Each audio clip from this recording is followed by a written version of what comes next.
आप सभी का सादर अभिवादन। मैं हरीश कुमार पांडे, सहायक प्राध्यापक, Aditya Prakash Jalan teachers training college, Ranchi से students for holistic development for humanity programme के तहत आप सभी का सादर अभिवादन करता हूँ और ये उम्मीद रखता हूँ कि आप लोग इस लॉकडाउन पीरियड में अपने घरों पर सुरक्षित होंगे और अपने अध्ययन अध्यापन में जुड़े हुए होंगे। आज बीएड कोर्स के course 4 language across the curriculum unit 3 aspect of language teaching में स्टोरी टेलिंग मेथड पे आज हम लोग परिचर्चा करेंगे। विद्यार्थियों से एक निवेदन कि आप लोग जब भी इस audio visual teaching material aids को सुने देखें तो अपने साथ एक पेन और नोटबुक अवश्य रखें, क्योंकि आज की जो ये मेथड है ये इतनी महत्वपूर्ण और सारगर्भित है कि अगर संपूर्ण शिक्षण विधियों में एक मेथड और टेक्निक्स को एक पढ़े में रख दिया जाए और दूसरे पढ़े में केवल स्टोरी टेलिंग मेथड हो तो स्टोरी टेलिंग मेथड का पलड़ा भारी पड़ेगा। तो आज हम लोग परिचर्चा करेंगे स्टोरी टेलिंग मेथड। इसको हम लोग हिंदी में कहानी कथन विधि, कथा पाठ विधि इत्यादि नामों से हम लोग जानते हैं। प्रवचन विधि के भी नाम से हम लोग इसको जानते हैं, लेकिन कथा पाठ और कहानी विधि ये काफी महत्वपूर्ण है। आप लोग एनसीईआरटी के कक्षा 6 की किताब में आप लोगों ने पढ़ा होगा और ये विधि को पढ़ते समय मुझे अपने समय की वो बात याद आ गई कि जब मैथिली शरण गुप्त द्वारा रचित एक कहानी जिसका शीर्षक माँ कह एक कहानी, उसके कुछ अंश मैं आपके बीच रखता हूँ जिससे आपको ये संपूर्ण स्टोरी टेलिंग मेथड को समझने में और आसानी होगी। एक छोटा बालक है और माँ से वो जिद करता है कि माँ एक कहानी कहो। हम लोग छोटे छोटे जब होंगे या घरों में जिनके बच्चे होंगे वो आज भी अपने बच्चों को कहानी जरूर बच्चे सुनते हैं और कहानियों के माध्यम से ही हम बच्चों में ज्ञानार्जन और एक संदेश दोनों हम लोग देते हैं। पंडित जवाहरलाल नेहरू ने भी इंदिरा गांधी को इस विधि का काफी सफल तरीके से उनको ज्ञान में वर्धन किया था। आप लोगों ने एक कथा सुनी होगी, महात्मा बुद्ध का नाम जब पहले सिद्धार्थ था तो सिद्धार्थ के की वो घटना थी कि सिद्धार्थ कहीं अपने बागीचे में टहल रहे थे और उनका चचेरा भाई देवदत्त एक पक्षी को धनुष बाण से लक्ष्य साधन करता है और वो कबूतर, वो पंछी तड़पते हुए भूमि पर गिर जाता है और गिरता वहां है जहां पर सिद्धार्थ घूम रहे थे। वहीं पे मैथिली शरण गुप्त ने इस कविता को लिखा और कविता के शीर्षक ही है माँ कह एक कहानी। माँ कह एक कहानी, राजा था या रानी, माँ कह एक कहानी। उसकी पहली कड़ी छोड़ के मैं दूसरी कड़ी को मैं बोलता हूँ कि तू है हठी मान धन मेरे, सुन उपवन में बड़े सवेरे, तात भ्रमण करते हैं तेरे, जहां सुरभि मनमानी। हाँ हाँ, सिद्धार्थ को वहाँ पे वो कविता और देवदत्त की उस पे प्रासंगिक करके लिखी गई है। तो कविता के जो अंतिम कड़ी है, देखिए यहाँ पे कितनी बालक के अंदर जो आप लोग विचार कीजिए कि क्या उत्पन्न हो रही है। हाँ हाँ, यही कहानी। एक कहानी शिक्षण अधिगम प्रक्रिया का एक जो मूलभूत उद्देश्य होता है, उन मूलभूत उद्देश्यों में सर्वप्रथम उद्देश्य यह है कि बालक के अंदर उत्सुकता, कुछ जानने की जिज्ञासा की प्रवृत्ति डेवलप हो जाए। आप लोगों को बीएड में एक मैं दूसरा संदर्भ से जोड़ूं आप लोगों को। आप लोग बीएड में जो लोग साइंस स्ट्रीम के विद्यार्थी हैं, वो लोग एक विधि को मेथड में पढ़ते हैं, ह्यूरिस्टिक मेथड। अपने आप में बहुत, अगर इसको मेथड के हिसाब से अगर इसको आप लोग रट्टा मार कर याद करते होंगे, पूरा रट जाते होंगे, फिर भी ये बहुत कठिन मेथड है, भूल जाती है, बहुत विस्मरण में हो जाती है।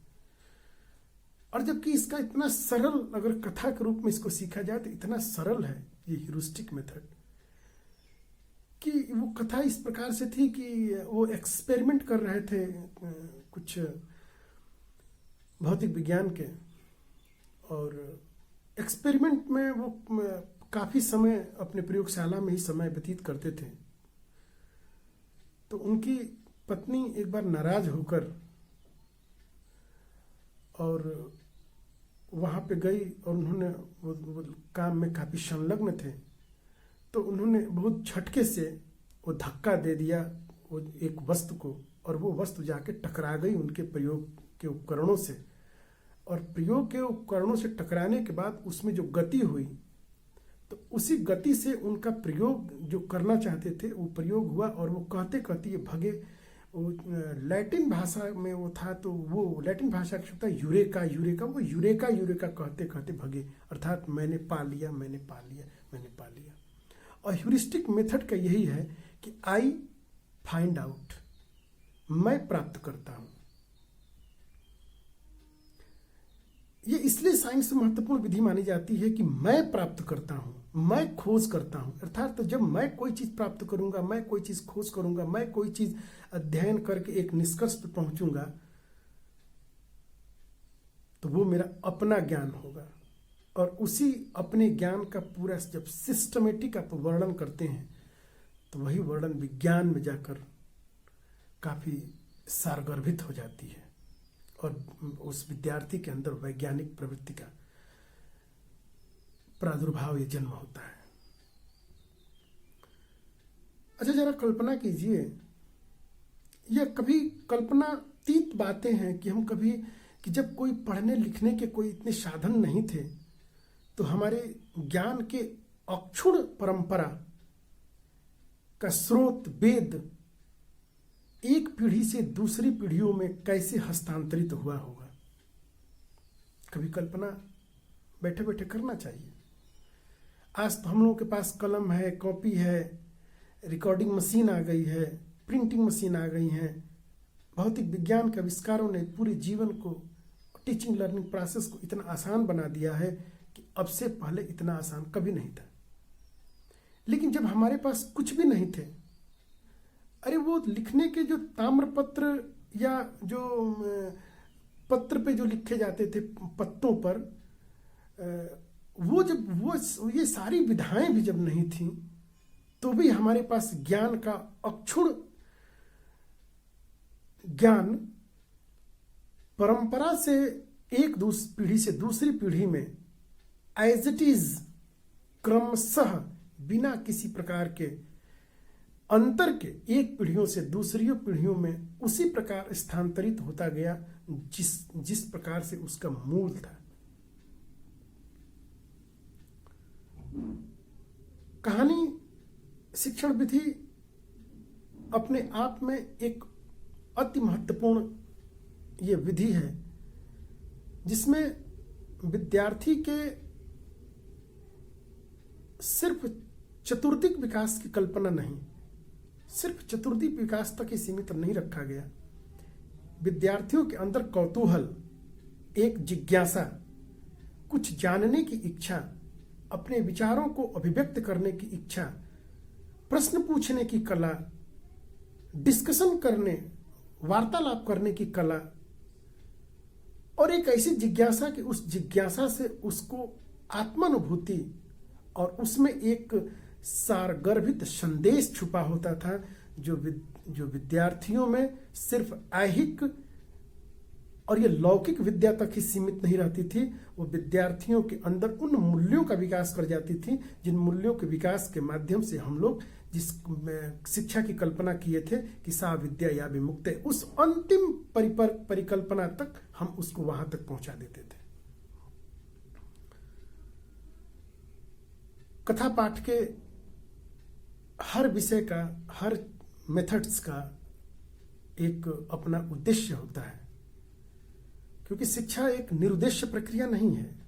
शिक्षा का एक उद्देश्य है और वो उद्देश्य है कि बालक के अंदर छुपे हुए ज्ञान का, छुपी हुई अभिव्यक्ति क्षमता का प्रकट कर देना, अभिव्यक्त कर देना, उसको अंदर से बाहर निकाल देना, जिससे कि विद्यार्थी स्वावलंबन के रूप में और एक सुदृढ़, सुचेष्ट, लोकतांत्रिक नागरिक का उसके अंदर उन भावनाओं का निर्माण हो सके।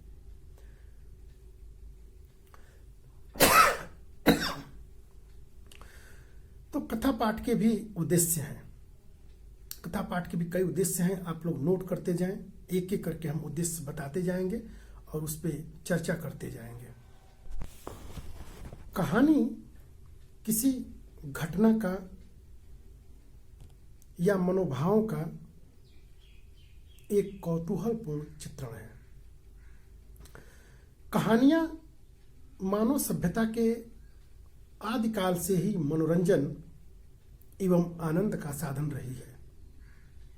केवल मनोरंजन ही नहीं, वरन शिक्षा प्रदान करने की नीति और उपदेश देने के लिए अच्छे साधन का काम करती है। हमारे देश में मनोरंजन के लिए जहां बृहत कथा मंजरी और कथा सरिता सागर सदृश रोचक कहानी ग्रंथ मिलते हैं, वहां मानव व्यवहार संबंधी नीतिपूर्ण उपदेशात्मक कहानियों के लिए पंचतंत्र एवं हितोपदेश जैसी रचनाएं भी मिलती हैं। इसके अतिरिक्त उपनिषदों की कहानियां तो मानव को दार्शनिक जीवन की गहराइयों से सराबोर कर देती है। इस प्रकार कहानी वह सरल, सुखद, सरस, प्रिय एवं वह माध्यम है जिसके द्वारा हम ऊंची से ऊंची शिक्षा प्रदान कर सकते हैं। उच्च कक्षाओं में, विशेषतः शोध कार्य में, कहानियों पर जितनी भी पंचतंत्र या हितोपदेश मैंने जो भी बातें कही, उन पे बड़े बड़े लोगों ने बहुत बड़े बड़े शोध किए। कभी मौका मिले तो उन शोध को पढ़ना चाहिए। फिर ये आप उस शोध का वो निष्कर्ष ये निकलेगा कि ये हमारी कहानी या कथा जो प्रणाली थी वो कितनी वैज्ञानिक, कितनी सारगर्भित और मानव जीवन के लिए, केवल विद्यार्थी जीवन के लिए नहीं, मानव जीवन के लिए कितनी उपयोगी होती थी। यही कथाएं शिक्षक की पढ़ाई गई। आप लोग एक विद्यार्थी हैं या जो भी इसको देखेगा वो विचार करेगा कि जब कभी आप कभी ऐसी परिस्थितियों में, एक ऐसी मानसिक उलझनों में या एक बहुत परेशानियों में जब आप गुजरते हैं तो आपके टीचर के द्वारा वो बहुत बड़े बड़े जो व्याख्यान लेक्चर्स या उनके द्वारा जो भी विधियां वो आपके उस समय वो काम में नहीं आती हैं। और क्या ये कल्पना कर, क्या ये ऐसी यथार्थता है कि किसी के साथ हमेशा सुखद परिस्थितियां ही आए? हर व्यक्तियों के साथ सुख और दुख तो जीवन के एक अभिन्न अंग है, तो वो तो आते ही रहते हैं, लेकिन उन परिस्थितियों से निकलने की कोई भी ऐसी वैज्ञानिक विधि नहीं।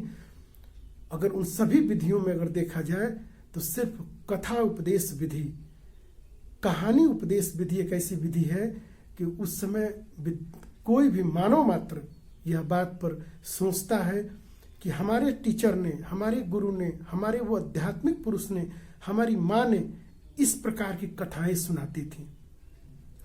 कथाएं शब्द भले, चूंकि मैं स्टोरी टेलिंग मेथड बता रहा हूं तो कथाएं शब्द लगाया, लेकिन जो भी वो प्रसंग सुनाया जाता था वो कहानी के रूप में ही सुनाया जाता था, तो इसलिए वो कहानी शब्द यहाँ पे दिया गया। तो आप वो कहते थे कि मेरे गार्जियन, मेरे दादाजी, मेरे नानी, मेरे ये कहानियाँ वो इस प्रकार की बातें कहते थे, और व्यक्ति उन दुखद परिस्थितियों से, उन तात्कालिक भंवर जाल से व्यक्ति उबर जाता था। तो आइए हम लोग अब चर्चा करेंगे कहानी कथन विधि के उद्देश्य, कौन कौन से उद्देश्य हैं। तो इसका नोट कर लीजिए। पहला उद्देश्य है मनोरंजन और आनंद प्राप्ति। पहला ही इसका उद्देश्य है। जरा विचार करिए, मनोरंजन का अर्थ आप लोग तो समझ रहे होंगे, क्योंकि कक्षा में आप लोगों को कई बार जिक्र किया गया होगा। मनोरंजन हमेशा सकारात्मक होता है। ये तो व्यक्ति के इंडिविजुअल डिफरेंसेस तय करते हैं कि किस व्यक्ति की कौन सी कहाँ पे रुचि क्या है। मुझे याद है कि मुझे जब मैं एमए में था तो एक प्रश्न पूछा गया था कि मानसिक थकान क्या है। तो मैंने कहा कि मानसिक थकान सिर्फ एक मानसिक बोरियत है।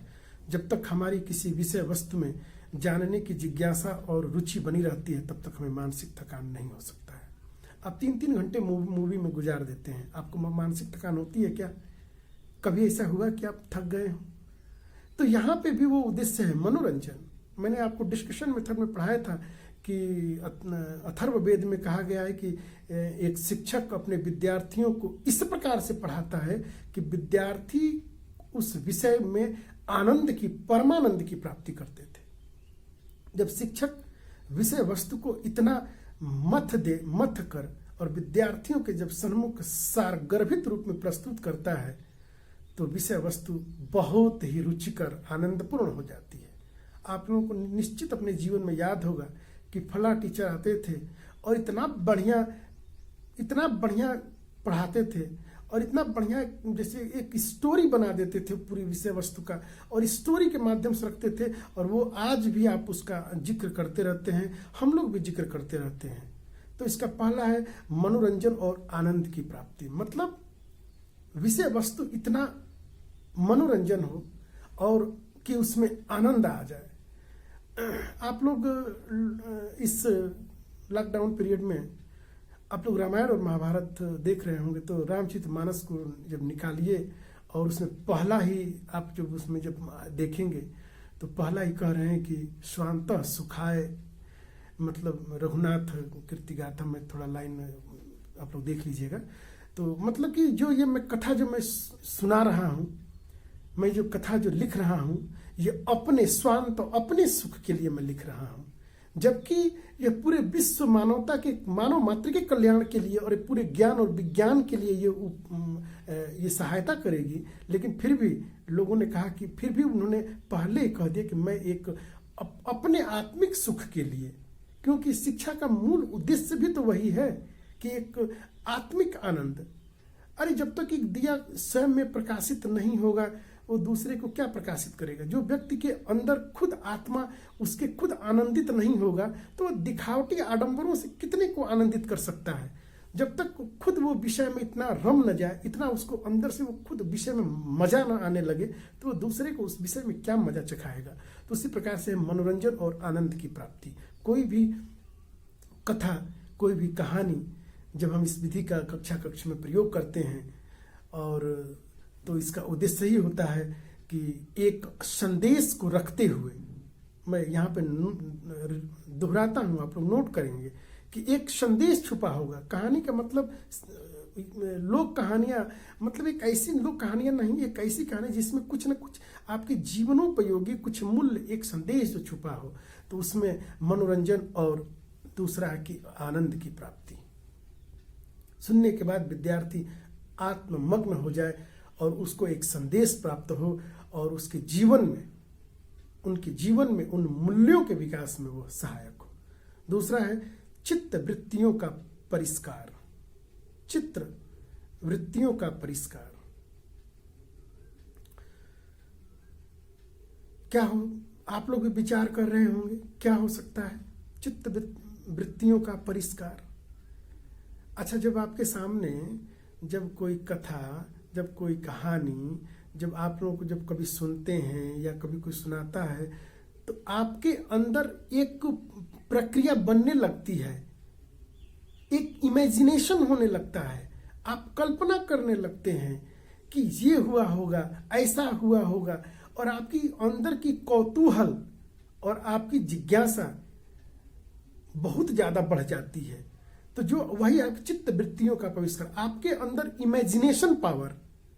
और वैज्ञानिक शिक्षा का क्या उद्देश्य है, जरा याद कीजिए, आप लोग रिकॉल कीजिए कि वैज्ञानिक शिक्षा का एक ही मात्र उद्देश्य है कि उसमें क्या हो, बालक के अंदर चित्त वृत्तियों का परिष्कार होने लगे, उसके अंदर इमेजिनेशन, उसके अंदर कल्पना शक्ति, उसके अंदर विषय वस्तु पर सोचने, विचारने और अभिव्यक्त करने की क्षमता प्रकृति प्रदत्त उत्पन्न होने लगे। क्योंकि मानव बुद्धि का स्वामी है, मानव के पास बुद्धि है, और बुद्धि वो तुरंत विचार करने लगती है कि क्या हुआ। इसलिए मैंने कथा सुना, शुरू में जो मैंने लाइन बोली थी मैथिली गुप्त की, आप लोग जरूर पढ़िएगा, ये आप लोगों के लिए एक होम असाइनमेंट जैसा होगा। उस कहानी को आप लोग गूगल से जैसे भी आप लोग उसको नोट कीजिए और उसको जरा एक बार पढ़िए। उन पे कई उतनी कहानियों पर कई लोग अपना टीका कितना उस पर समीक्षा लिखे हैं,